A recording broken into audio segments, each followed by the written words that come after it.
Many will be watching tonight's presidential town hall debate, not only for the change in presentation format, but also to see how President Obama will perform.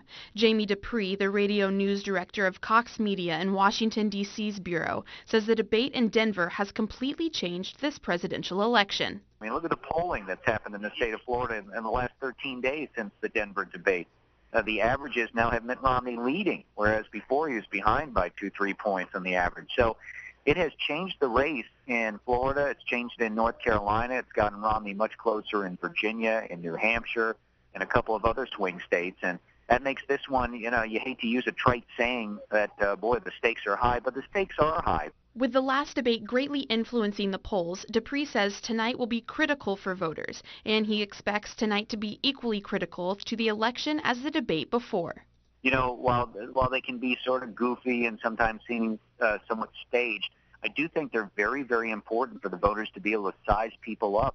And I think that's one main reason why Mitt Romney bumped up in the polls, was the people looked at him and actually thought, well, geez, maybe he does have the ability to stand there with the president. And, that's why it's going to be interesting to see what happens in this debate and the next one. Can Romney hold on to the gain? So I guess after all these years of covering politics, one of my first campaigns was down in Florida in 1984.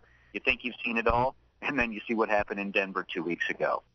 Dr. Ron Carpenter, the professor of English and Communication Studies at the University of Florida, says the town hall debate format will greatly influence the debate's results, and he expects tonight to reflect the presidential debate from 1968. And I think what you're going to get is a rehash of the Richard Nixon town hall kind of thing in 1968, where he stood in the middle of a semicircle and just purposely could face in any direction to answer questions.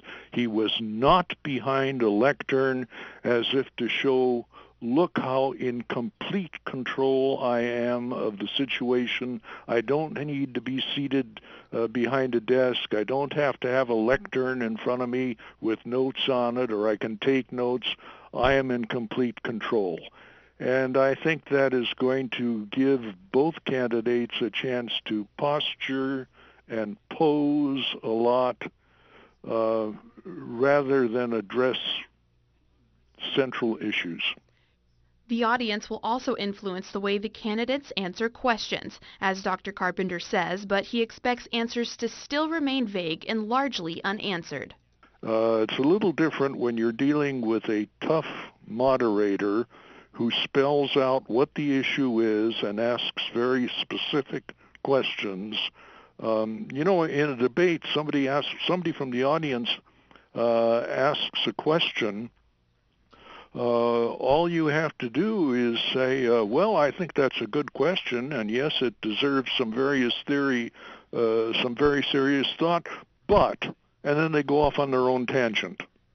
For the second time this year, a female has moderated the debates, with CNN's Candy Crowley moderating tonight. Dupree is Candy Crowley's neighbor and said they are close friends. Dupree does not think that Crowley will dominate the debate, but he does think that she will ask the right questions at the right time. I am sort of amused by the belly aching from both campaigns about whether or not she should be allowed to ask a follow-up question. Look, if they wanted a moderator who wasn't going to ask a follow-up question, then they could have picked any kid from Hofstra or anybody off the street just to stand there and hold the microphone. I don't think Candy will dominate the debate, but I do think she's an important part of it.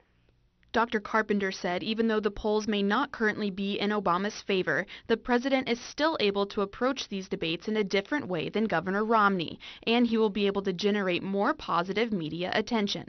I really think this one is going to go down to the wire, because there is so much that Obama can do simply because he is president to make newsworthy things happen favorably for him. The debate starts tonight at 7 p.m. Eastern Time and will be held at Hofstra University in New York.